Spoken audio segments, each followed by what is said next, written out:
और आजकल शादियों का मौसम चल रहा है, आप सब जानते होंगे। आप लोगों ने बहुत सारी शादियां हो सकता है अटेंड करनी शुरू भी कर दी हों इस मौसम में। हो सकता है आपके घर में भी या आपके किसी रिश्तेदार या दोस्त के यहाँ शादी हो भी रही हो। शादी एक खुशी का मौका होता है जिसमें पूरा परिवार, दोस्त और रिश्तेदार वर वधू के सुखी जीवन की कामना करते हैं। शादी एक मंगल कार्य है और शादियों में काले धन के इस्तेमाल को शुभ नहीं माना जा सकता। और इसी भावना का सम्मान करते हुए सूरत के एक जोड़े ने अपनी शादी सिर्फ 500 रुपए में आयोजित कर ली। 500 रुपए में शादी करने वाले वर वधू के नाम है दक्षा और भरत।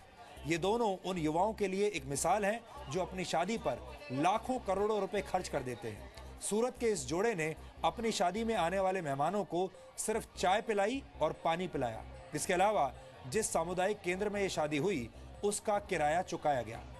यह शादी उन लोगों के लिए एक मिसाल है जो अपनी शादी में हजारों लाखों रुपए का खर्च कर देते हैं, कई बार उधार लेके भी खर्च करते हैं। और ये खर्चा सिर्फ समाज को प्रभावित करने के लिए होता है, लोगों को दिखाने के लिए होता है, लोगों के बीच अपनी शान बघारने के लिए किया जाता है। ये विडंबना है कि भारत के कुछ युवा नई सोच के तहत शादी का खर्च कम कर रहे हैं, तो कई राजनेता और अमीर लोग अपने बेटे बेटियों की शादियों में करोड़ों रुपए पानी की तरह बहा देते हैं। पिछले दिनों बेंगलोर में एक ऐसी ही शाही शादी का आयोजन हुआ था जिसमें कथित तौर पर 500 करोड़ रुपए खर्च किए गए।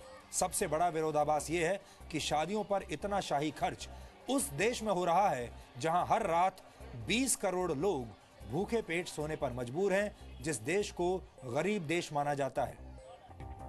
ज्यादातर लोग जीवन में एक बार ही शादी करते हैं, एक ही बार विवाह करते हैं, इसलिए हर कोई चाहता है कि उसकी शादी यादगार रहे।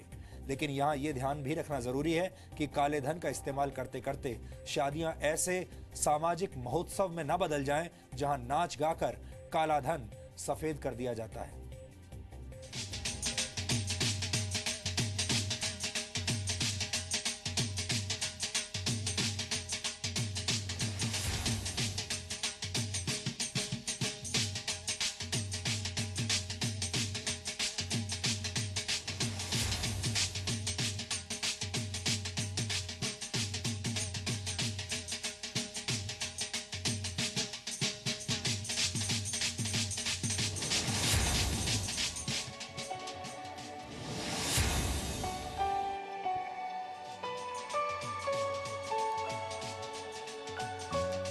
शादी अक्सर जीवन में एक बार ही होती है, इसलिए हर कोई इसे यादगार बनाना चाहता है।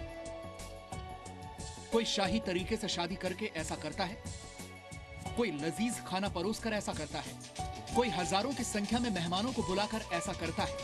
डांस, म्यूजिक, शगुन, परंपराओं और ढेर सारे आशीर्वाद को मिलाकर संपन्न होता है एक शुभ विवाह। लेकिन क्या सिर्फ ये चमक ही शुभ विवाह की पहचान है? क्या शादी के नाम पर लाखों करोड़ों का खर्च करने के बाद ही 7 वचन निभाए जा सकते हैं? अगर आपको लगता है हां, तो आपको सूरत में भरत और दक्षा की शादी में जरूर जाना चाहिए था। दक्षा और भरत ने नोटबंदी की परवाह किए बगैर शादी की और सिर्फ 500 रुपए में मेहमान नवाजी करते हुए मेहमानों को चाय और पानी पिलाया। 500,000 ની નોટ બંધ થઈ ગયેલી તો હવે કેવી રીતના કરવાનું આપણે લગન? એટલે ચા પાણીથી જ પતાવવું પડે ને પછી। अच्छी तरह से सोचा कि हम जो भी फैसिलिटी से अच्छी तरह से शादी करने वाले थे वो नहीं कर सकते तो कोई बात नहीं, हम शादी सिंपल रीत से हम शादी कर लेते। फिर हमने सोचा कि हम चाय और पानी में ही शादी कर देंगे और जो धूमधाम करनी थी, सब करना था, वो सब हमने छोड़ा क्योंकि अभी निर्णय ऐसा लिया है तो डेट भी फिक्स हो चुकी थी, सबको बुला लिया था, तो क्या कर सकते थे।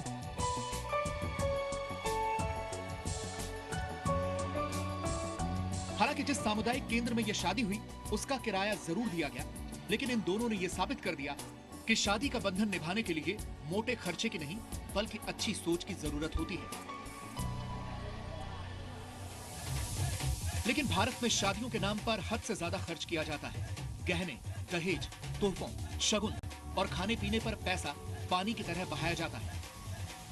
देखिए, हमारे इंडियन कल्चर में हम लोग हमेशा से काफ़ी शौकीन रहे हैं शादियों के लिए और कहा जाता है कि इंडियंस या तो मकान में इन्वेस्ट करता है और या फिर सेव करता है अपनी बेटी की शादी के लिए।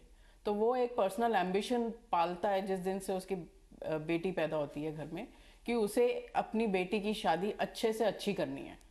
तो जिसकी जितनी हैसियत होती है, जितना जितना अफोर्ड कर सकता है, वो चाहे एक बग्गी में करे, चाहे बलून में करे, चाहे हेलीकॉप्टर में करे, वो करता है। भारत में एक मध्यम वर्गीय परिवार में एक शादी पर 10 लाख रुपए खर्च कर दिए जाते हैं। इनमें से ज्यादातर रकम का इस्तेमाल कैश की शक्ल में होता है, यानी वर वधु को आशीर्वाद तो मिल जाता है, लेकिन देश की अर्थव्यवस्था को मिलता है काला धन। और ये काला धन देश की अर्थव्यवस्था को मंगलमय नहीं होने देता। रफ एस्टीमेट ये भी लगा लें कि एक एवरेज शादी इस देश में करीब 5 लाख रुपए खर्च होते होंगे। मैं बड़ी छोटी सब मिला के एक एवरेज लेके चल रहा हूँ।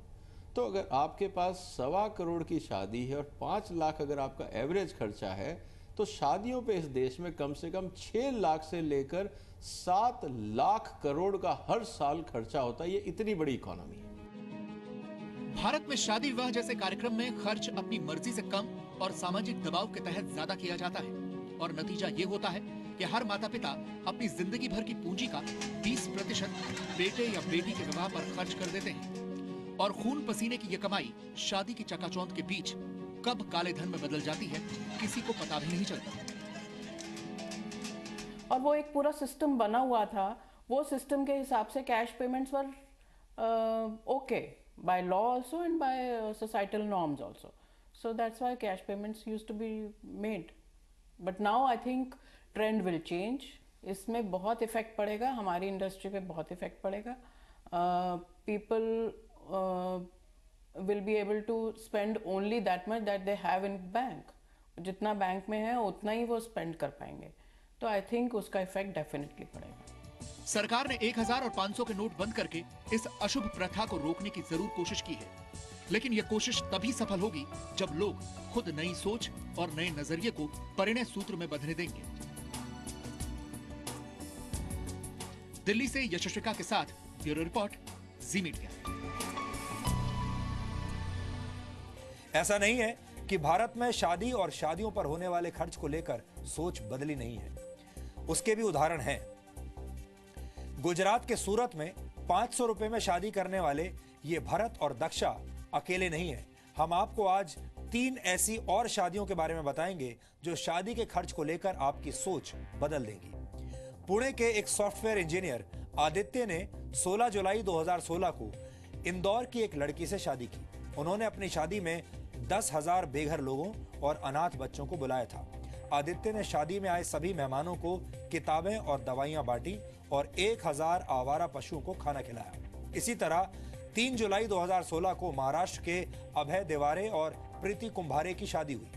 इन दोनों ने शादी पर जरूरत से ज्यादा रकम खर्च करने की बजाय सूखे की वजह से खुदकुशी करने वाले किसानों के 10 परिवारों को 20-20 हजार रुपए के चेक दिए। इसके अलावा इन दोनों ने अमरावती जिले में 5 लाइब्रेरीज को 52,000 किताबें दान में दी। इसी तरह इस साल जनवरी में गुजरात के एक बड़े कारोबारी जितेंद्र भाई पटेल ने अपने बेटे की शादी में 18,000 विधवाओं को बुलाया। इस दौरान 500 विधवाओं को तोहफे में गाय दी गई ताकि ये गरीब विधवाएं बेहतर ढंग से अपना जीवन यापन कर सकें। यानी इस शादी के जरिए एक तरफ तो उस सामाजिक बुराई का बहिष्कार किया गया जिसके तहत विधवा औरतों को शादी में बुलाने से परहेज किया जाता है, वहीं दूसरी तरफ ये शादी उन लोगों के लिए भी मिसाल है जो शादियों पर करोड़ों रुपए बेकार में खर्च कर देते हैं, लेकिन किसी की भलाई की तरफ उनका ध्यान नहीं जाता। हम यहाँ पर यह नहीं कह रहे हैं कि आप अपनी मर्जी से शादी ना करें, बिल्कुल करिए, या शादी पर खर्च ना करें, यह आपके ऊपर है, आपकी इच्छा पर है आप अपनी शादी पर कितना पैसा खर्च करना चाहते हैं। हम सिर्फ ये कहने की कोशिश कर रहे हैं कि शादी एक शुभ अवसर होता है, बहुत पवित्र अवसर होता है, और इस शुभ अवसर पर आप बदलाव की शुभ शुरुआत कर सकते हैं। हर कोई चाहता है उसकी शादी यादगार रहे, लेकिन लोग ये समझते हैं कि शादी को सिर्फ पैसा खर्च करके ही यादगार बनाया जा सकता है, लेकिन शादी को यादगार बनाने के दूसरे तरीके भी हैं। इस मौके पर आप सामाजिक बदलाव की पहल भी कर सकते हैं।